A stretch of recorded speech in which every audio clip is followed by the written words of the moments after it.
Hello दोस्तों, आज हम आपको क्लास 10th के प्रैक्टिस सेट 7 को कराएंगे जो 2024 का प्रैक्टिस सेट 7 है। इसके बहुविकल्पी प्रश्न जो कराए जाएंगे वो 1 से 20 से बहुविकल्पी प्रश्न हैं, वो आपको विधिवत कराए जाएंगे। इन प्रश्नों को देखेंगे, इनके जो बहुविकल्पी यहाँ पर नहीं दिए हैं, लेकिन मैं यहाँ पर जो प्रश्न सॉल्व करूँगा, जो इसका जो आंसर आएगा वही उसका बहुविकल्पी का आंसर होगा। जैसा कि पहला प्रश्न दे रखा है, यदि 65 और 117 के एचसीएफ को 65p माइनस के 117 के रूप में व्यक्त किया जाता है तो p का मान क्या होगा। जैसा कि मैं यहाँ से पहला प्रश्न हल कर रहा हूँ, तो हमें यहाँ पर क्या करना है, 65 और 117 का एचसीएफ निकालना है।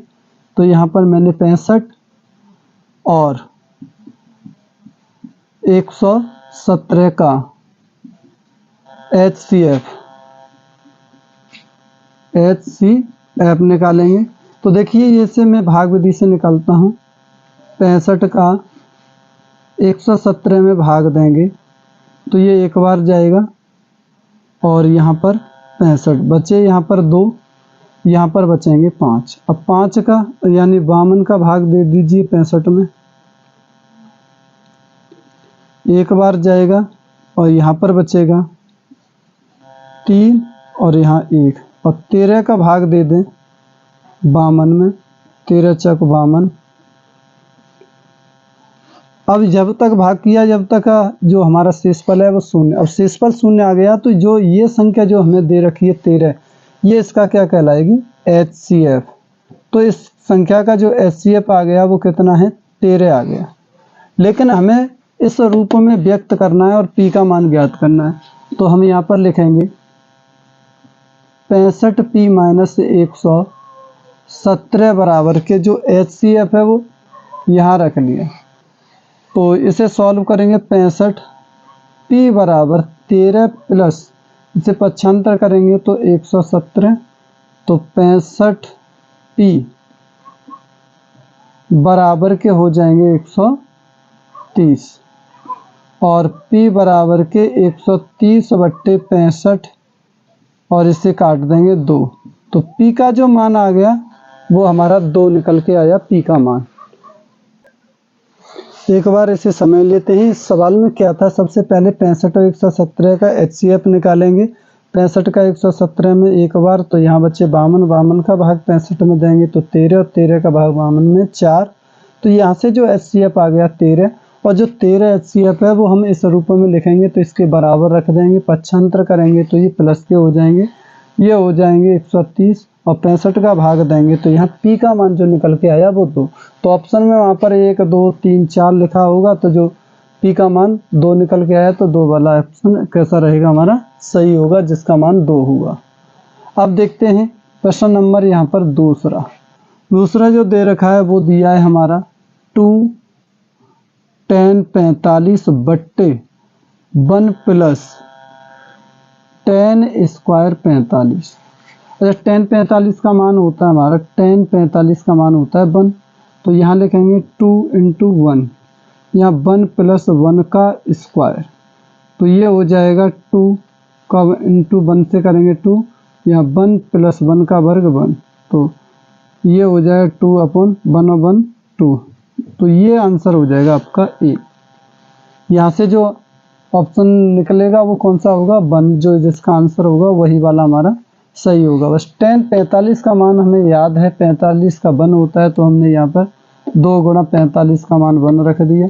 1 + tan स्क्वायर 45 है, तो यानी 1 का वर्ग कर दिया, तो ये 2 का गुणा 1 से किया तो 2, 1 + 1 का वर्ग करेंगे 1 और 1 1 2, 2 का भाग 2 में दिया तो 1। इस तरीके से हम इसे सॉल्व कर सकते हैं। क्वेश्चन नंबर देखेंगे 3। यहाँ पर दिया है 15, 18 और 24 का एलसीएम। तो हम 15, 18 का एलसीएम निकाल देते हैं, 15, 18 और 24 का। तो एलसीएम निकालने के लिए आप तीनों संख्याओं को एक साथ लिख करके भी सॉल्व कर सकते हैं। जैसा कि मैं यहाँ पर 15, 18, 24 इनका एलसीएम निकाल रहा हूँ। तो ये 2 से काटेंगे, 15 नहीं विभाजित होगा, 18 9 और ये 12। फिर 2 से काटेंगे तो 15 नहीं विभाजित होंगे, 9 भी विभाजित 2 से नहीं होंगे, ये 6। फिर 2 से विभाजित करेंगे तो ये 15 विभाजित 2 से नहीं है, 9 भी नहीं है, 6 3। फिर 3 से काटेंगे, 15 विभाजित है 5 बार, 9 विभाजित है 3 बार और 1। फिर हम 3 से विभाजित करेंगे तो ये हो जाएगा आपका 5 और ये 1 और 1, और 5 से विभाजित करेंगे तो ये हो जाएगा हमारा कितना, 1 1 1।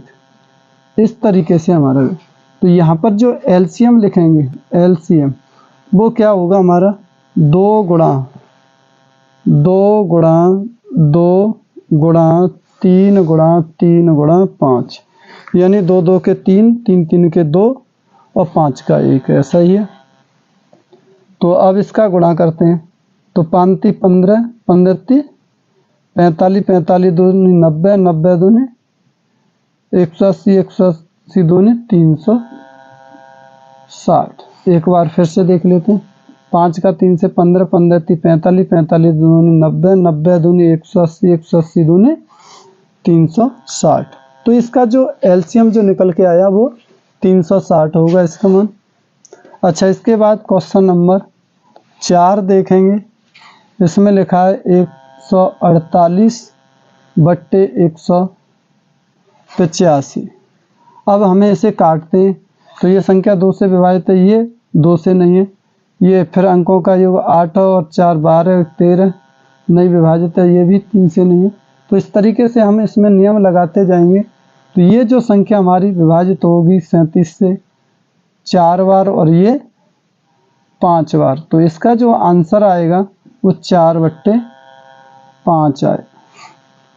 हमें ये 37 से विभाजित हो जाएगी। कैसे, इसे देखो, 4 से अगर हम इसमें विभाजित करते हैं संख्या बराबर ही आएगी, तो ये 4 3 12 हो जाएगा, बचेगा 2, 4 7 28, का मतलब 37 आ रहे हैं। 5 से इसे विभाजित करोगे, 5 3 15 और 3 5 7 35, तो इसमें भी 37 हुए। यहाँ पर जो ऑप्शन दिए हैं उससे भी हम सॉल्व कर सकते हैं। पहला जो ऑप्शन है वो हमारा बिल्कुल एकदम सही होगा। ये 4 और 5 से दोनों से विभाजित हो रही संख्या का जो मान आ रहा है वो हमारा समान आ रहा है, तो इस तरीके से हमारा ये वाला ऑप्शन सही होगा। और दूसरी बात, ये संख्या 37 से ऊपर 4 बार विभाजित होगी और ये 5 बार, तो आंसर हमारा 4/5 हो जाएगा। अब देखेंगे अगला प्रश्न, पी के किस मान के लिए समीकरण 3x माइनस के y प्लस के 8 बराबर 0, 6x माइनस पी वाई बराबर 16 समपाती रेखाएं हैं। ये आपसे सॉल्व करने के लिए कहा गया है। तो इसे देखते हैं आगे। क्वेश्चन नंबर देखेंगे यहाँ से 5वां। तो यहाँ पी के किस मान के लिए, तो ये समीकरण अभी मैंने बताया था आपको, 3x माइनस वाई प्लस 8 बराबर 0। तो यहाँ पर हमें a1x plus b1y plus c1 बराबर 0 से तुलना करने पर, तो ये हो जाएगा a1 बराबर 3, b1 बराबर -1, c1 बराबर के 8 हो जाएगा। दूसरा समीकरण दिया हमारा 6x माइनस पी वाई बराबर 16, तो इसे हमें मानक रूप में लिखना होगा।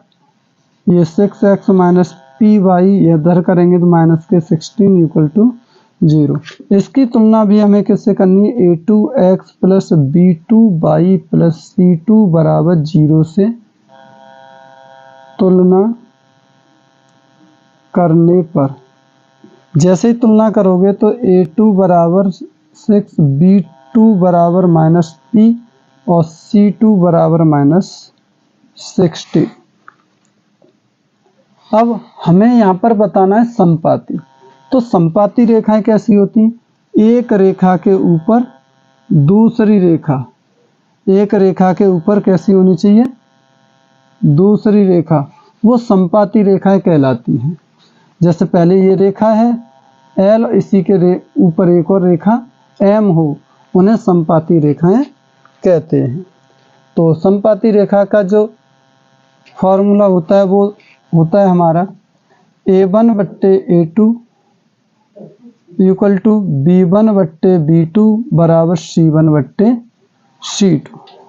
तो यहाँ पर देखेंगे A1 बट्टे A2 कितना आया 3 बट्टे 6, B1 बट्टे B2 तो माइनस के ये B का मान माइनस के 1 बट्टे माइनस के P, और जो C1 बट्टे C2 जो दिया है वो 8 बट्टे माइनस 16 दे रखा है, लेकिन हमें इसका मान ज्ञात करना है तो हम केवल ये दो पद लेंगे।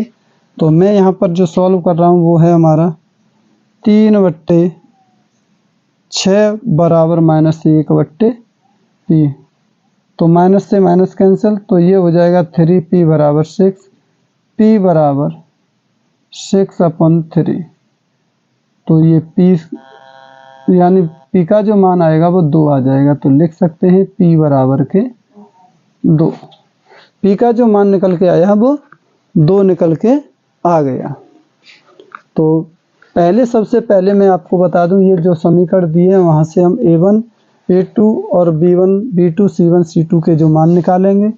फिर देखेंगे इसमें क्या पूछा है, संपाती पूछा है।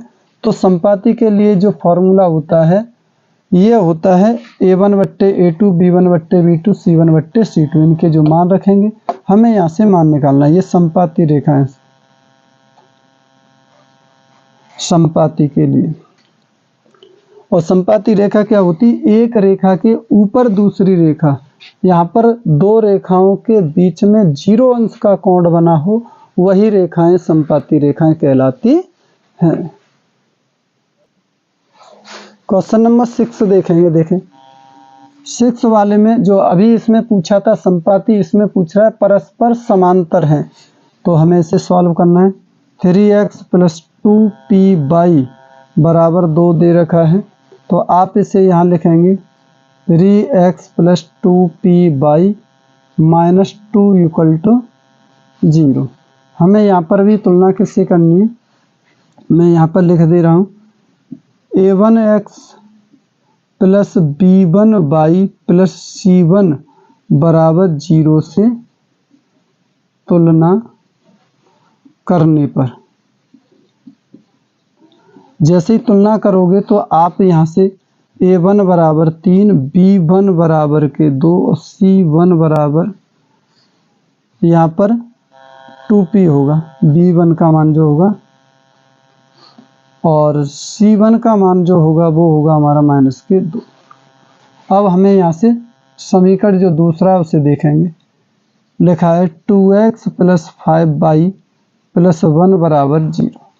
तो यहाँ पर भी हमें तुलना करनी है A2x + B2y + C2 बराबर 0 से तुलना करने पर। जैसे हम तुलना करेंगे तो A2 बराबर 2 और B2 बराबर 5 और C2 बराबर 1 हो जाए। तो यहाँ पर जो पूछी है कैसी है, समांतर। और समांतर रेखाएं कैसी होती हैं, इस तरीके से दोनों के बीच की जो दूरी होगी वो कैसी होगी, समान होगी, वे समांतर रेखाएं कहलाती हैं। सीधी रेखा करेंगे इस तरीके से, इन दोनों के बीच में जो दूरियां होंगी वो कैसी होंगी, बराबर होगी, इस तरीके से। तो हमें यहाँ पर समांतर रेखा का जो फॉर्मूला होता है, तर रेखाएं, समांतर रेखाएं होती हैं A1 बट्टे A2 = B1 बट्टे B2 = 0, C1 बट्टे C2। तो यहाँ पर हमें जो मान दिए हैं वो लिखेंगे हम। A1 बट्टे A2 का जो मान है, A1 का मान दे रखा है, मैं इधर सॉल्व करता हूँ। A1 का मान दिया है 3 और A2 का मान दिया है 2 बराबर C1 का जो B1 का मान दे रखा है वो 2p और B2 का जो मान दे रखा है वो है हमारा 5। इसी से सॉल्व करेंगे तो ये हो जाएगा 5 का गुणा 3 से करेंगे तो 15 और इसका गुणा इससे करेंगे तो ये होगा 4p। तो आंसर आएगा p बराबर 15/4। पॉइंटों में निकालें तो निकल आएगा, नहीं तो यहाँ तक आप सीमित रख सकते हैं। p का मान 15/4, ये भी आपका मान निकल आएगा। क्वेश्चन नंबर देखेंगे अगला 7। क्वेश्चन नंबर 7 के लिए मैं इसे समांतर रेखा वाली लाइनों को मिटा देता हूँ यहाँ से। क्वेश्चन नंबर 7 बहुत ही सरल दे रखा है, यहाँ पर दिया है 15 cot थीटा बराबर 8, तो साइन थीटा का मान क्या होगा। तो सबसे पहले cot थीटा बराबर 8/15, तो cot थीटा बराबर हमारा क्या होता है, आधार बट्टे लंब। तो आधार बट्टे लंब होता है, तो हमें यहाँ पर एक समकोण त्रिभुज बनाना है। ये समकोण त्रिभुज बना लिया, इसमें जो आधार दे रखा है वो कितना है 8 और लंब दे रखा है 15। कर्ण हमें ज्ञात करना है, तो यहाँ लगाएंगे पाइथागोरस प्रमेय।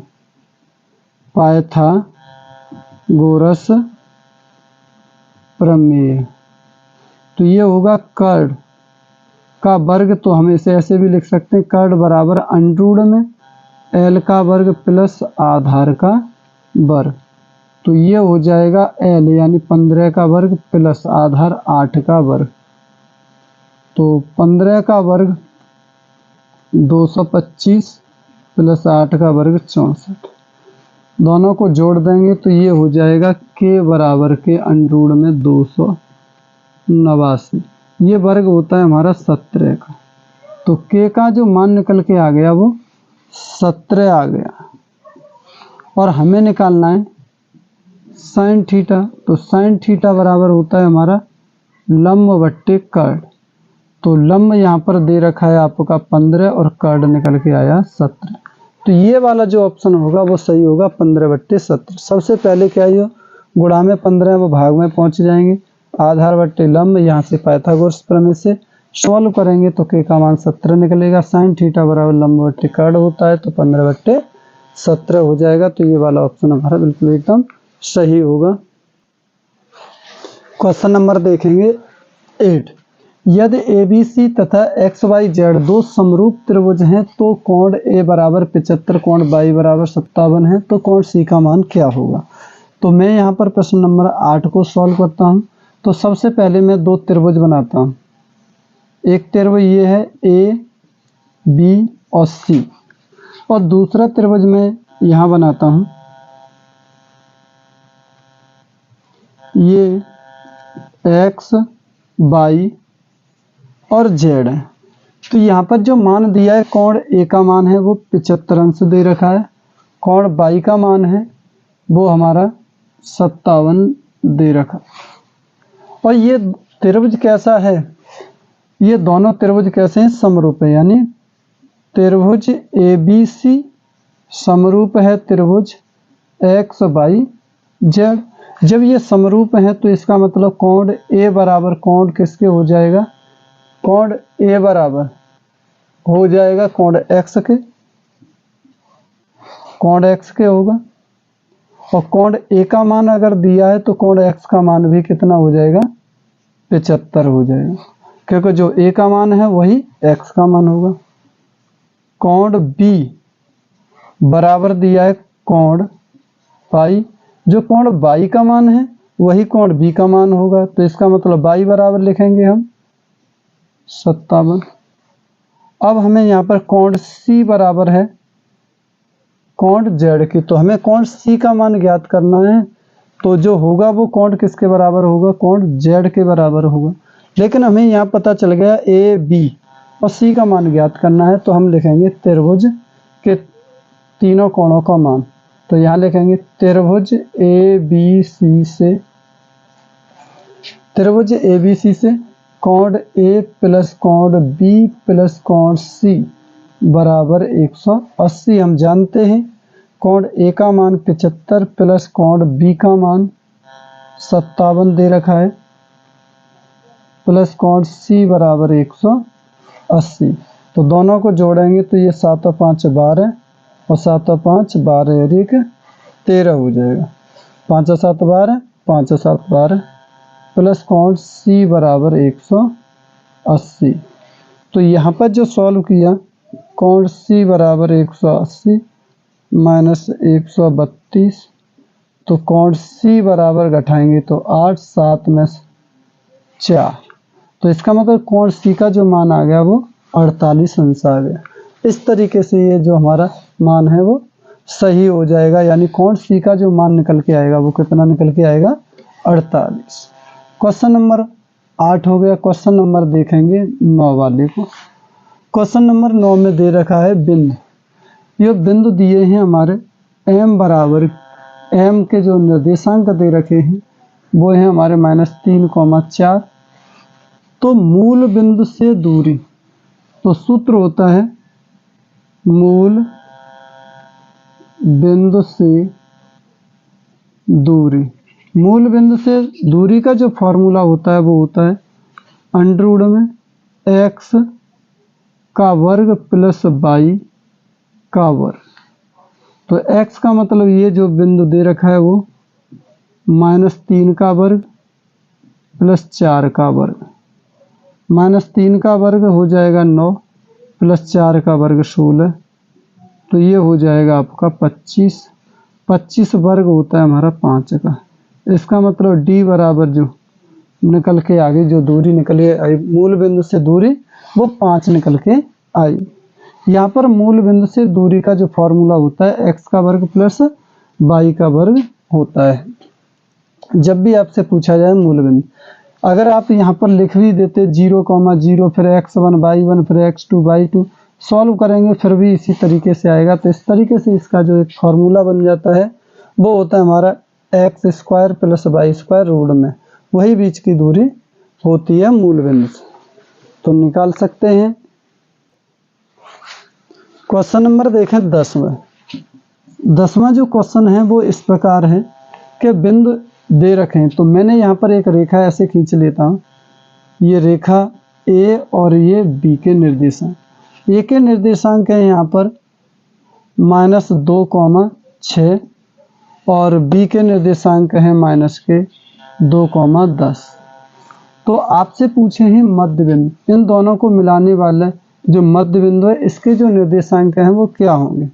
तो इसके जो निर्देशांक होते हैं तो वो एक फॉर्मूला होता है हमारा x बराबर x1 प्लस x2 बट्टे 2, और तो मैं यहाँ पर x का मान -2 बट्टे 2 तो -4 बट्टे, यहाँ भले प्लस के लगाएंगे इस तरीके से फिर -2, तो एक बार मैं और आगे बढ़ा देता हूँ -2 बट्टे 2 -4 बट्टे 2, 2 से काट देंगे 2 तो -2 आ गया। x का जो मान है वो -2। अब हमें निकालना है y का, तो y बराबर भी ये फॉर्मूला होता है वो y1 प्लस y2 बट्टे 2। y1 का मान 6 प्लस 10 बट्टे 2, तो ये हो जाएगा 16 बट्टे 2, 2 से काट देंगे तो 8, तो ये जो y का मान निकल के आया वो 8। तो निर्देशांक क्या हो जाएंगे मध्य बिंदु, उसने यही तो पूछा है मध्य बिंदु के निर्देशांक, तो ये हो जाएंगे मध्य बिंदु। मध्य बिंदु क्या थे हमारे x, y, तो x का जो मान आ गया -2 और y का मान आ गया 8, तो ये इसके निर्देशांक हो जाएंगे। तो इस तरीके से ये प्रश्न हमारा सॉल्व हो जाएगा। अब देखते हैं यहाँ किसी संभव त्रिभुज में ABC में यदि AD लंब BC पर हो तो AD का वर्ग ज्ञात करना है। तो पहले मैं इसे इरेज कर लेता हूँ। क्वेश्चन नंबर देखेंगे यहाँ पर 11 में किसी संभाव त्रिभुज ABC, तो मैं यहाँ पर एक संभाव त्रिभुज बना लेता हूँ। ये हमारा संभाव त्रिभुज ABC, संभाव त्रिभुज का मतलब सभी भुजाएं बराबर।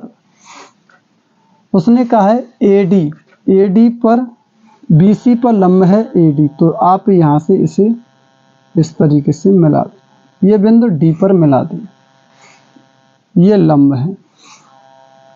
तो यहाँ से जब मिलाया तो ये दोनों भाग भी बराबर होंगे क्योंकि सभी भुजाएं बराबर हैं, तो यहाँ से जो लंब डाला वो बराबर भागों में बांटेगा, इसका मतलब ये भाग इसके बराबर। तो यहाँ पर समबाहु त्रिभुज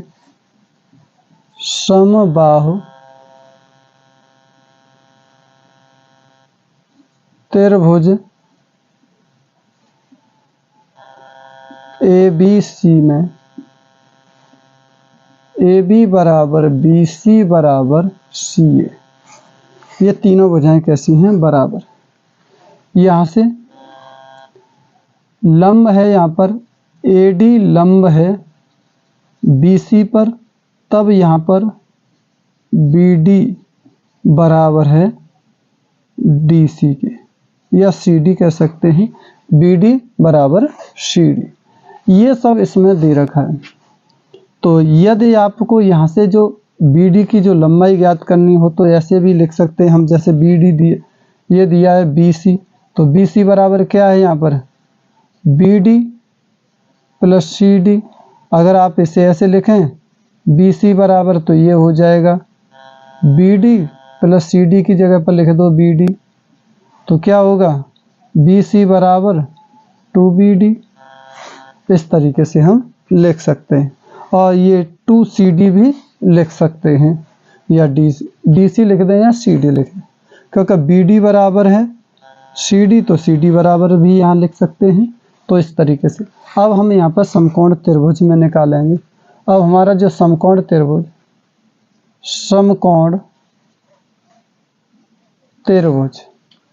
अब आपको यहाँ पर समकोण त्रिभुज जो दे रखा है वो ए बी डी से देखेंगे। ए बी डी से क्या लगाएंगे? पाइथागोरस प्रमेय।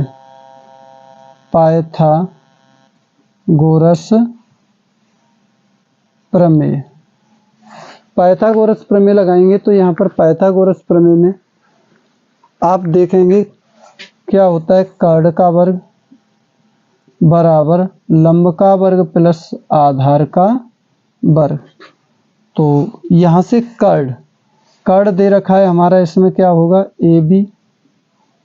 ए बी का वर्ग होगा बराबर लंब यहाँ पर दिया है ए डी का वर्ग होगा, आधार दिया है यहाँ पर बी डी का वर्ग होगा। तो यहाँ से अब ये बताओ बी डी यहाँ पर जो भी हमें मान ज्ञात करना है वो इस तरीके से, या तो आप बी सी बराबर भी ले सकते हैं। तो मैं यहाँ पर लिख रहा हूँ ए बी का वर्ग बराबर ए डी का वर्ग। ए बी के स्थान पर यहाँ पर जो मान दिया था वो ए बी बराबर बी सी है, तो मैं यहाँ पर बी सी लिख सकता हूँ। और बी डी यहाँ पहले से दिया है, तो मैं यहाँ ए बी के स्थान पर क्या लिख दूँ? बी सी का वर्ग।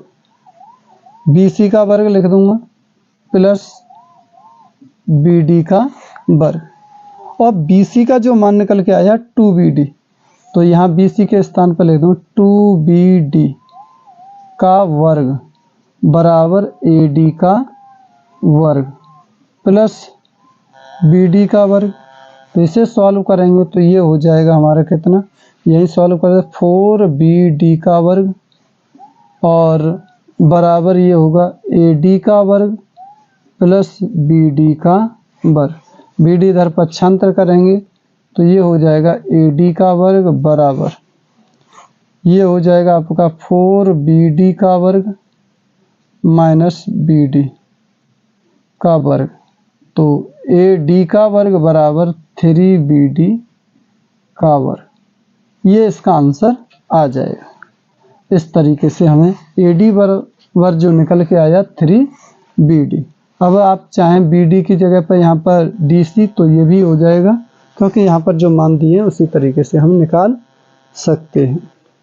तो सबसे पहले क्या करेंगे? जो भुजाएं दे रखी हैं फिर उस पर जो लंब बी सी पर डला है, तो ये दोनों भुजाएं बराबर हो गई।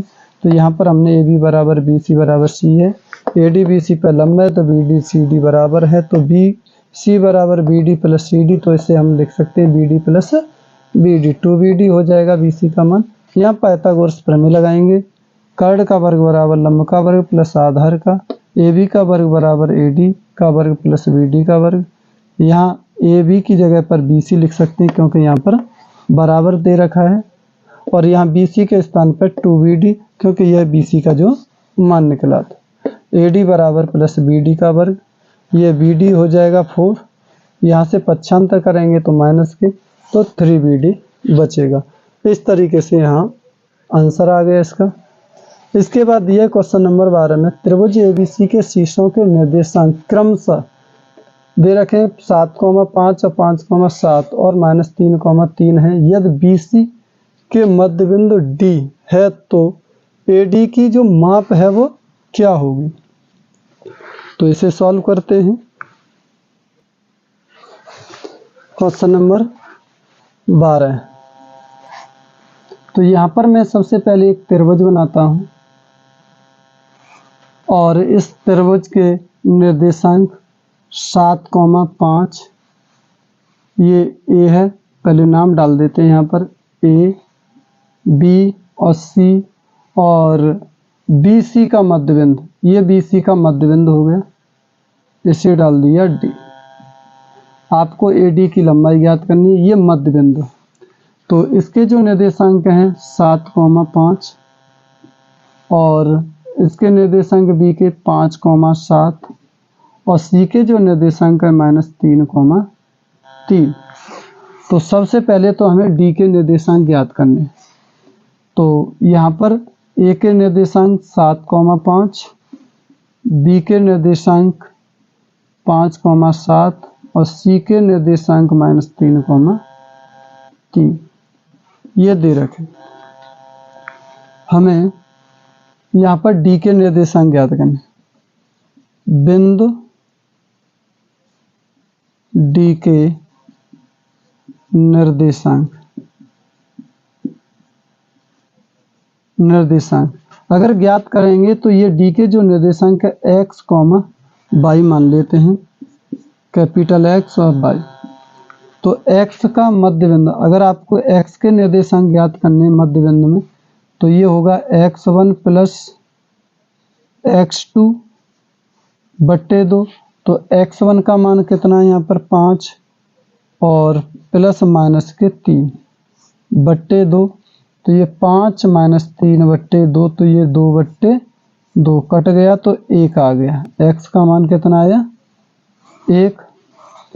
y निकालोगे तो ये y बराबर होगा y1 प्लस y2 बट्टे 2, 7 प्लस 3 बट्टे 2, 10 बट्टे 2 काट दिया 5।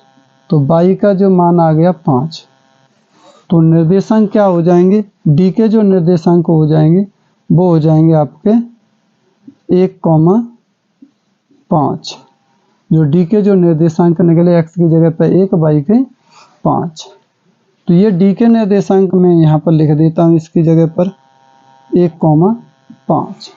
अब देखो यहाँ पर A और D के बीच की दूरी ज्ञात करनी है। तो मैं यहाँ पर लिख दे रहा हूँ AD के बीच की दूरी। AD के बीच की दूरी ज्ञात करना है तो यहाँ पर फॉर्मूला वही है x2 माइनस x1 का whole square plus y2 minus y1 का होल स्क्वायर। तो ये तो हो जाएगा हमारा x1 y1, ये x2 y2।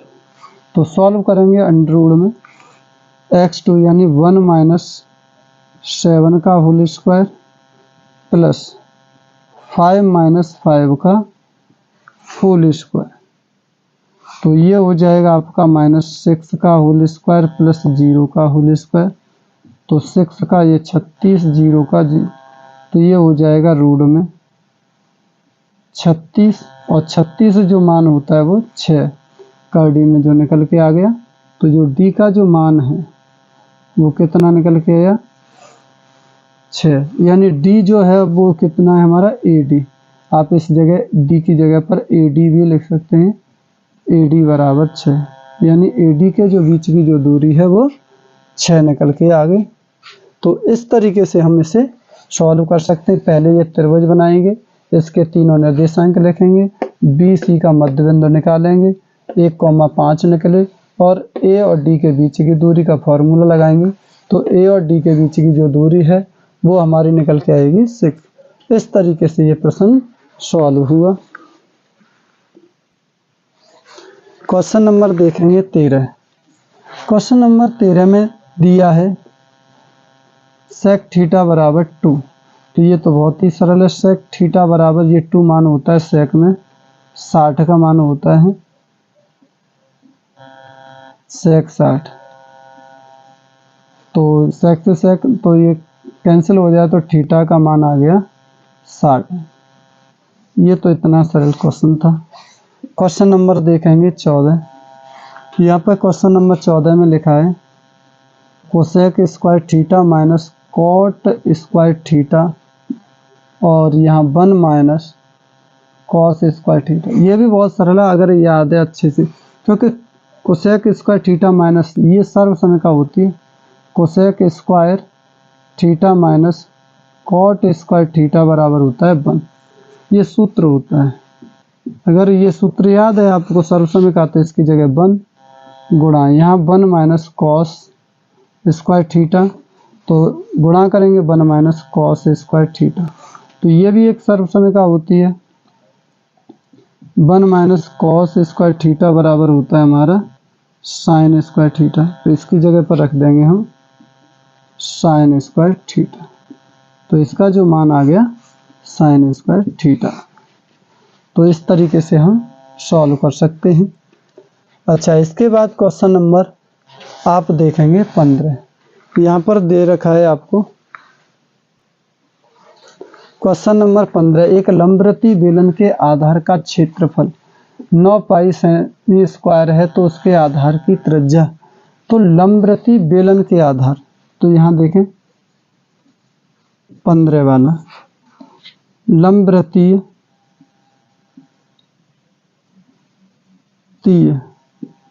बेलन के आधार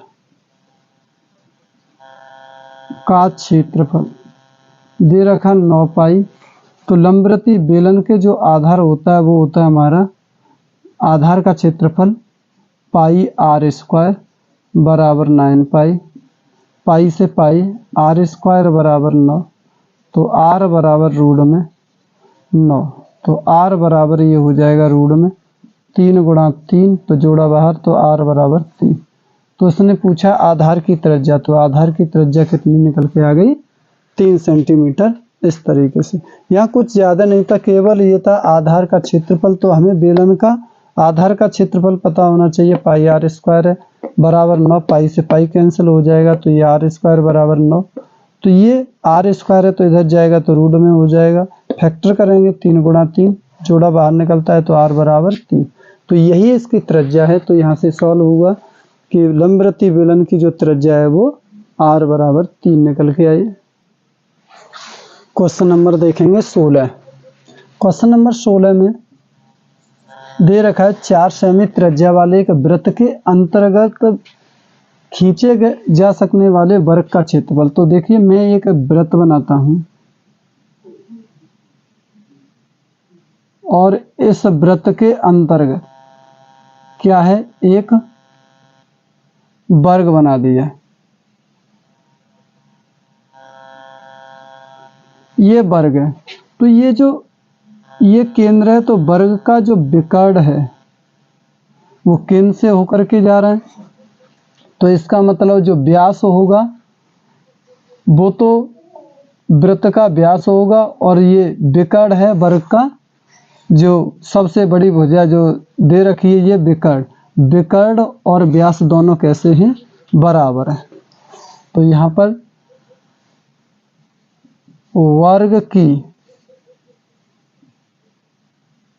भुजा ज्ञात करनी है, तो वर्ग की भुजा ना लिख करके मैं यहाँ लिखूंगा वृत्त की त्रिज्या दे रखी है 4 सेंटीमीटर। तो वृत्त का व्यास, जब तक व्यास नहीं निकलेगा पता नहीं चलेगा इसमें विकर्ण की लंबाई क्या। तो वृत्त का जो व्यास होता है 2 गुणा त्रिज्या, तो ये हो जाए 2 गुणा 4 यानी 8। अब 8 निकल आया, तो यहाँ पर लिखेंगे वर्ग का विकर्ण। अब लिखेंगे वर्ग का विकर्ण बराबर वृत्त का व्यास। तो वर्ग का विकर्ण होता है हमारा फॉर्मूले में अंडर रूट में 2 गुणा भुजा और यहाँ पर दे रखा है वर्ग का जो वृत्त का जो व्यास है वो है 8। तो भुजा बराबर 8/√2 और हमें निकालना है क्या है, वर्ग का क्षेत्रफल। भुजा पता चल गया तो हम यहाँ से निकाल सकते हैं वर्ग का क्षेत्र। वर्ग का क्षेत्रफल होता है हमारा भुजा गुणा भुजा। तो ये हो जाएगा आपका 8/√2 गुणा 8/√2। सॉल्व करोगे तो ये हो जाएगा 8×8 = 64 हो जाएगा। यहाँ रूट से रूट हट जाएगा 2 से 64 काटोगे 32, तो ये निकल के आ गया 32 सेंटीमीटर स्क्वायर। क्योंकि क्षेत्रफल पूछा है तो ये 32 सेंटीमीटर स्क्वायर निकलेगा इस वर्ग का क्षेत्रफल, जो वृत्त के अंदर 4 सेंटीमीटर त्रिज्या के अंदर अगर कोई वर्ग बना है तो उसका जो क्षेत्रफल होगा वो होगा 32 है। कैसे निकाला, सबसे पहले वृत्त की त्रिज्या 4 तो व्यास हो गया 8, वर्ग का विकर्ण और वृत्त के व्यास के बराबर है। तो यहाँ से हमने वर्ग की भुजा निकाल ली। जब वर्ग की भुजा पता चल जाएगा तो वर्ग का क्षेत्रफल भुजा गुणा भुजा होता है। तो इस तरीके से 8/√2 गुणा 8/, तो ये 8×8 = 64, रूट से रूट कैंसिल 2, तो 2 से 64 32। तो यहाँ से आपका जो आंसर निकल के आ गया। क्वेश्चन नंबर देखेंगे 17। क्वेश्चन नंबर 17 में यहाँ लिखेंगे वर्ग अंतराल और यहाँ है बारंबारता।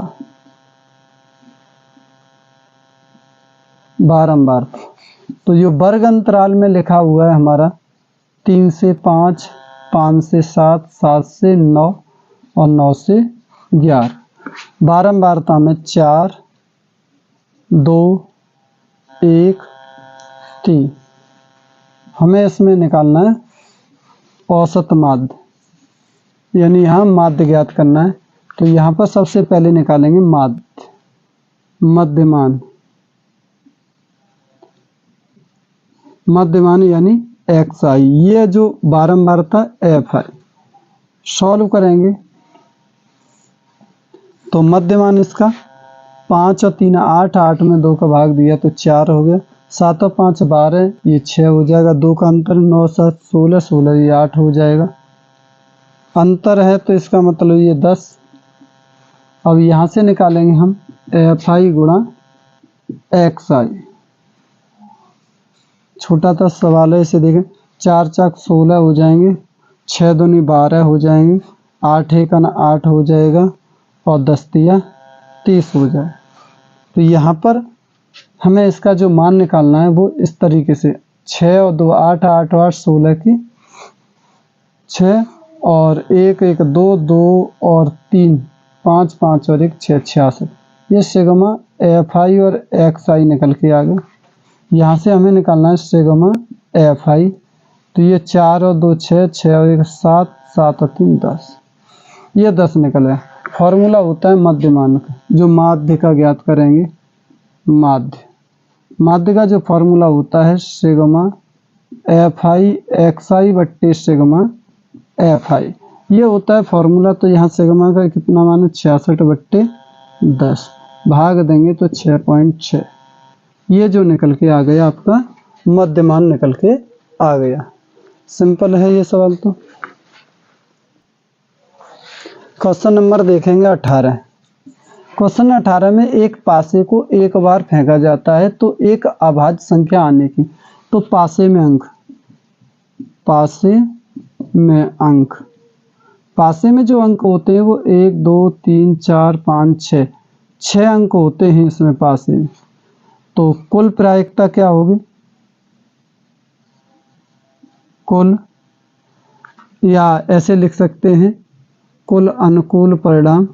जैसे लिखते हैं प्रायिकता अनुकूल परिणाम बट्टे कुल परिणाम। तो मैं यहाँ लिख देता हूँ कुल परिणाम। कुल परिणाम हो गए 6। अच्छा, अनुकूल परिणाम हमें ज्ञात करने हैं तो उसने पूछा अभाज्य संख्या। तो अभाज्य संख्या अभाज्य संख्या क्या होती है? अभाज्य संख्या 2 है, 3 है और 5, ये अभाज्य संख्या है। तो ये अनुकूल परिणाम, कुल परिणाम ये हो गए 3। तो प्रायिकता होती है हमारी, प्रायिकता बराबर होता है अनुकूल परिणाम बट्टे कुल परिणाम। तो यहाँ से अनुकूल परिणाम में हमारे 3, कुल परिणाम है 6, काट देंगे तो 1 और ये 2। तो यहाँ से जो प्रायिकता हो गई हमारी 1/2 निकल के आ गए। क्वेश्चन नंबर 19वां देख लीजिए। यहाँ पर किसी आवृत्ति का माध्य दे रखा है हमारा, तो यहाँ पर दिया है माध्य, माध्य बराबर है 20.5 और माध्यिका दे रखी है, माध्यिका ये दे रखी है 21। हमें ज्ञात करना है बहुलक। बहुलक बहुलक ज्ञात करने, तो ये बहुलक का जो फॉर्मूला होता है वो होता है 3 गुणा माध्यिका माइनस 2 गुणा माध्य, ये फॉर्मूला होता है। तो यहाँ बहुलक ज्ञात करें, 3 गुणा माध्यिका कितनी 21 माइनस 2 गुणा माध्य दे रखा है 20.5। सॉल्व करेंगे, 3 दूनी 6 63 माइनस ये 5 दूनी 10 और ये 11 2 दूना 4, एक अंक पर पॉइंट लगाएंगे, घटा देंगे तो इस 63 में 3 में से 1 गया तो 2 बचेगा और 6 में से 4 गए तो 2। तो ये जो इसका बहुलक जो निकल के आ गया वो कितना निकल के आ गया? 22 बहुलक निकल आया, क्योंकि फॉर्मूला होता है बहुलक 3 गुणा माध्यिका माइनस के 2 गुणा माध्य। तो 21 63 हो गए और 20 दूनी 40 पॉइंट बने तो 41 हो जाएंगे, घटाएंगे तो यहाँ 63 में से 41 गए तो 22, ये बहुलक निकला है।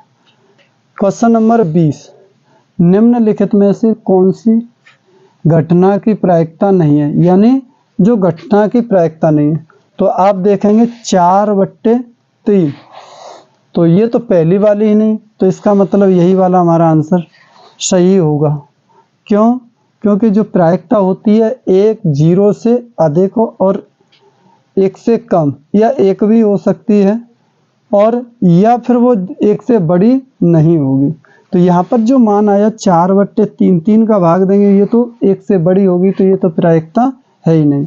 ये 2/3 ये प्रायिकता है, 1 प्रायिकता होती है, 3/5 ये भी 1 से छोटी है, तो इसका मतलब ये 2/3 है, ये भी 1 से छोटी है, 1 है, तो ये तीनों तो प्रायिकता है, ये भी प्रायिकता है, लेकिन ये प्रायिकता नहीं है। तो नहीं वाले पर ऑप्शन लगाएंगे तो ये पहला वाला ऑप्शन हमारा सही होगा। तो इस तरीके से मैंने जो बहुविकल्पी प्रश्न आपके थे सेट 7 के, वो मैंने पूरे आपको करा दिए। 20 प्रश्न थे, जो 20 के 20 प्रश्न आपको करा दिए। तो आई होप आपकी समझ में आया होगा आप सभी के। थैंक यू, धन्यवाद।